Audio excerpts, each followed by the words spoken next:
ஆன்மீக அன்பர்கள் அனைவருக்கும் வணக்கம். இன்று நாம் செல்ல இருக்கின்ற திருத்தலம் மதுரை மாநகரில் அழகிய எழில் கொஞ்சும் மீனாட்சி அம்மனையும் சுந்தரேஸ்வரரையும் பற்றித்தான் இந்த வீடியோவில் பார்க்க போகின்றோம். நான் எடுத்ததே 1-2 வீடியோக்கள் தான், அவை ஷார்ட்ஸில் போட்டு விட்டேன். ஆகையால் ஆன்மீக அன்பர்கள் ஹெட்ஃபோன் போட்டு இந்த பதிவை முழுவதுமாக கேட்டால் என்னுடன் பயணிக்கும் அனுபவம் இருக்கும் என்று நான் முழுமையாக நம்புகிறேன். ஓம் நமச்சிவாய. நான் சதுரகிரிக்கு போகலாம் என்று தயாரான பொழுது நிறைய யூடியூபை பார்ப்பேன். ஏனெனில் யூடியூப் ஒரு பெரிய யூனிவர்சிட்டி என்றே சொல்லும் அளவிற்கு அதில் அவ்வளவு விஷயங்கள் இருப்பது இப்பொழுது அனைவருக்குமே தெரியும். அதில் பார்க்கும் பொழுது அனைவருமே சொன்னது என்னவென்றால், மதுரையில் மாட்டுத்தாவணி பஸ் ஸ்டாண்டில் இறங்கி விடுங்கள், அங்கிருந்து உங்களுக்கு பஸ் கிடைக்கும், தானிப்பாறை என்ற பஸ்ஸை பிடித்து வாருங்கள் என்றுதான் போட்டிருந்தார்கள். நான் தெளிவாக ரூட் மேப்பையும் பார்த்துவிட்டு தான் வந்தேன். அப்படித்தான் இருந்தது. ஆகையால் எங்கள் ஊரிலிருந்து மாட்டுத்தாவணி பஸ் ஸ்டாண்டுக்கு நான் இறங்கி விட்டேன். காலை நான் இறங்கும் பொழுது 4 மணியை தான் நெருங்கி இருந்தது. 4 மணி என்றதும் கொஞ்சம் இருட்டாகத்தான் இருந்தது.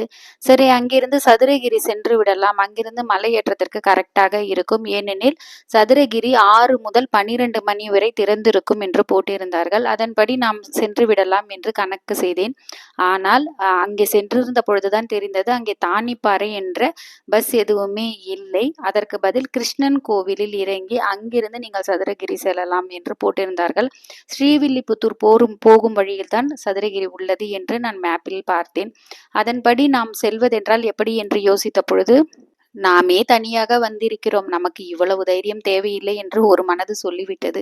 சரி, நாம் அங்கிருந்து என்ன செய்யலாம் என்று நினைத்த பொழுது, என்னுடன் பயணத்தில் இறங்கியவர்கள் மீனாட்சி அம்மனை தரிசிக்க செல்லலாம், அன்று வரலட்சுமி விரதம் என்று பேசிக்கொண்டிருந்தார்கள். சரி, நிறைய பெண்கள் கிளம்பி இருந்ததால் அவர்களுடனேயே நானும் பயணப்பட தயாரானேன்.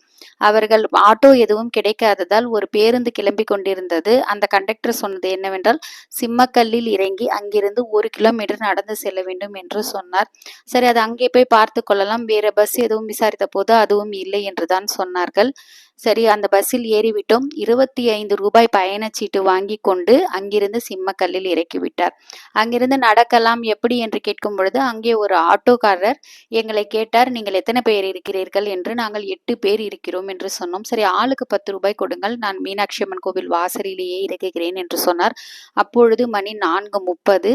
சரி என்று அங்கிருந்து மீனாட்சி அம்மன் கோவில் கிழக்கு கோபுரத்தில் கொண்டு போய் விட்டுவிட்டார். அங்கே உள்ளே செல்வதற்கு பேகு, செல்போன் அனைத்தையும் அங்கே வைத்து விட வேண்டும் என்று சொன்னார்கள். அதை அங்கே வைத்துவிட்டு பாதுகாவலர் எங்களை பரிசோதிக்கும் போது, எப்பொழுதுமே 4 முதல் 6 வரை வருவது மிகவும் சிறப்பு என்று அவர்களுக்குள்ளேயே பேசிக்கொண்டார்கள். சரி, நான் உள்ளே செல்லும் பொழுதே சிறிது யோசித்தது என்னவென்றால், நமக்கு முக்கியமானது சதுரகிரி மலையேற்றம் தான். ஆகையால் நாம் டிக்கெட் கட்டணத்தை கொடுத்து உள்ளே செல்லலாம் என்று நினைத்தேன். அங்கே பார்த்தால் 50 ரூபாய் 100 ரூபாய் என்று போட்டிருந்தது. ஆனால் அனைத்தும் மூடி இருந்தது. அப்பொழுது காவலர் சொன்னார், இல்லையம்மா, காலையில் எந்த டிக்கெட்டும் கிடையாது, நீங்கள் இந்த பக்கம் அந்த பக்கம் எந்த கியூவில் வேண்டாலும் செல்லலாம் என்று சொன்னார்கள். காலையில் திருப்பள்ளி எழுச்சி பாடலும் பாடப்படுகின்றது, மீனாட்சி அம்மன் பிள்ளை தமிழும் பாடப்படுகின்றது. மிகவும் கேட்பதற்கு அருமையாக இருந்தது. அன்று வரலட்சுமி விரதம் என்பதால் மேலும் ஒரு சிறப்பாக இருந்தது.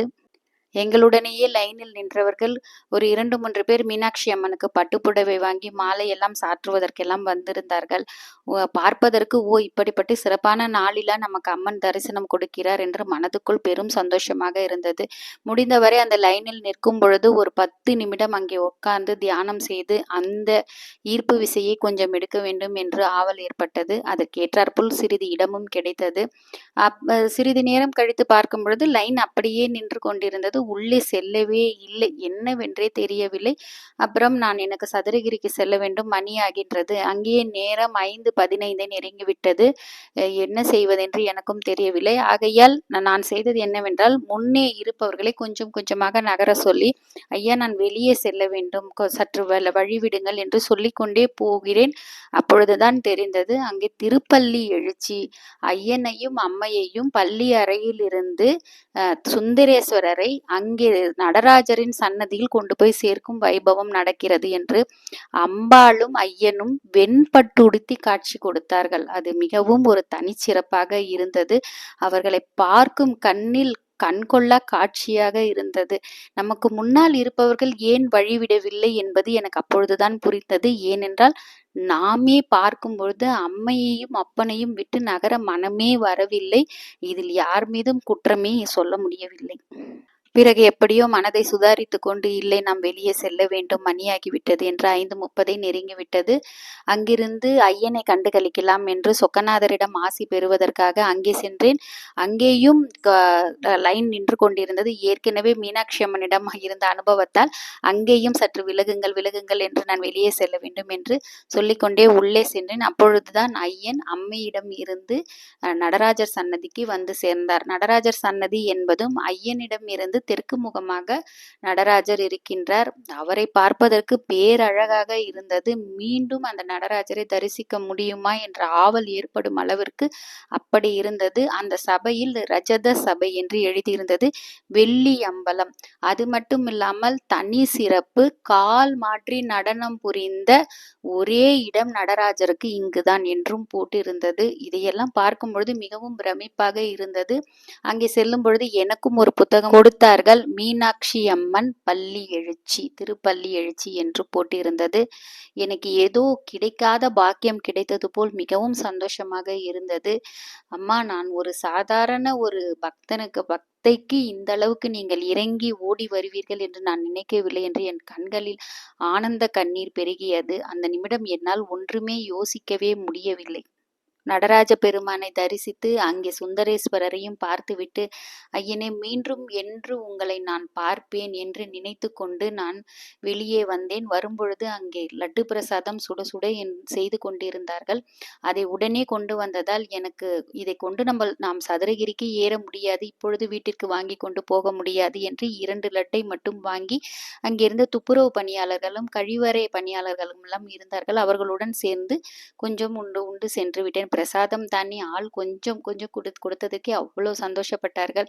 தெரிந்திருந்தால் ஒரு 10 லட்டு வாங்கி கொண்டு போய் கொடுத்திருக்கலாம் என்று மனது சொல்லியது. ஆனால் நேரம் கடந்து கொண்டே இருந்ததால் வெளியே வந்து விட்டேன்.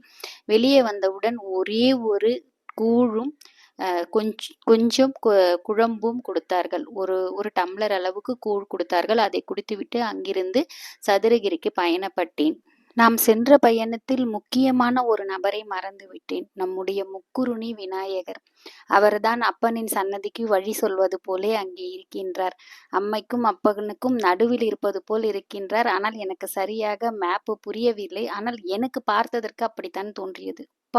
கொள்ளை அழகு. அவரை இன்றெல்லாம் கண்டு கொண்டே இருக்கலாம். சதுரகிரி பயணத்தில் என்ன என்னுடைய அனுபவம் என்பதை நான் சதுரகிரி பயணத்தின் அடுத்த ஆடியோவில் போடுகின்றேன். நான் முதலில் மதுரை சென்றதால் அங்கே அதனுடைய வீடியோவை இதில் போட்டு உள்ளேன். மீண்டும் முடிவும் எனக்கு மதுரை மீனாட்சி அம்மன் கோவிலிலேயே முடிந்தது. அது என்னவென்றால், நான் சதுரகிரிக்கு இன்று சென்று மறுநாள் மதியம் 3 மணிக்கு மீண்டும் மாட்டுத்தாவணி பேருந்து நிலையத்திற்கு வந்துவிட்டேன்.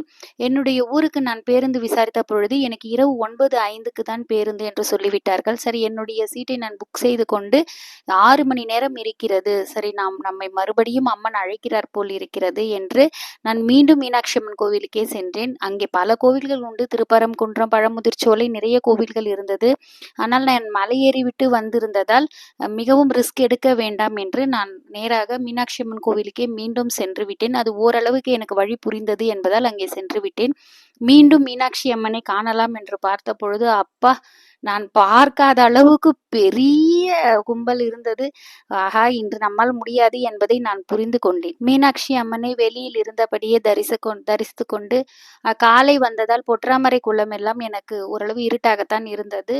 அன்று பகலில் 3 மணிக்கு பார்க்கும் பொழுது மிகவும் பிரமிப்பாக இருந்தது. பெரிய குளம், பெரிய கோவில், வழியை செல்ல நிறைய கோபுரங்கள், சிற்பங்கள் என்று ஏகப்பட்டது இருந்தது.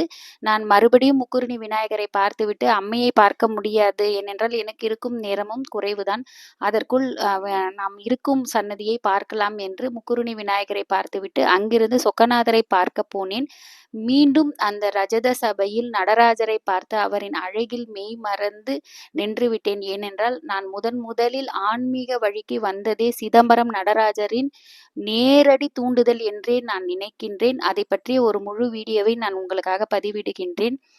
அங்கே சொக்கநாதரை தரிசித்துவிட்டு மீண்டும் நான் நாயன்மார்கள் 64 நாயன்மார்கள் இருக்கும் இடத்தில் நடராஜருக்கு நேர் எதிராக கீழே அமர்ந்து தினமும் தியானம் செய்யும் பழக்கம் உள்ளதால் அந்த கோவிலிலும் தியானம் செய்தேன். நான் செல்லும் பொழுதே என்னுடைய தியானத்தின் துணியை கொண்டு சென்று விட்டேன். ஏனென்றால் வெறும் தரையில் அமர்ந்து தியானம் செய்யக்கூடாது என்று எங்கள் குருநாதர் சொல்லியிருக்கிறார். அதனால் நான் எப்பொழுதுமே அந்த தியானத்திற்கான ஒரு துணியை வைத்திருப்பேன். அதை கையோடு கொண்டு சென்று விடுவேன். அதை போட்டு அமர்ந்து தியானம் செய்தேன். மிகவும் பேரானந்தமாக இருந்தது. ஏனெனில் கோவிலில் செய்யும் தியானம் மிகவும் ஒரு சக்தி வாய்ந்ததாக இருக்கும் என்று இப்பொழுது நான் செல்லும் கோவில்களில் எல்லாம் செய்யும் பொழுது அதன் அனுபவத்தை நேரடியாக உணர்கின்றேன். பிறகென்ன, ஏதோ மதுரை மாநகரிலேயே பிறந்து வளர்ந்தது போல் அங்கிருக்கும் கோவிலை சுற்றி பார்க்கும் பொழுது ஏதோ ஏற்கனவே நாம் அங்கேயே பிறந்து வளர்ந்தது போல் அப்படி ஒரு உணர்வு, சொல்ல முடியாத அளப்பரிய சந்தோஷம். முழுவதுமாக பார்த்தேன். அன்று நடனம் நிறைவேறி கொண்டிருந்தது. மீனாட்சி அம்மனின் திருக்கல்யாணம் பரதநாட்டியத்தில் நடத்தி கொண்டிருந்தார்கள். அதை பார்த்து முடிப்பதற்கு இரவு 7:30 மணி ஆகிவிட்டது.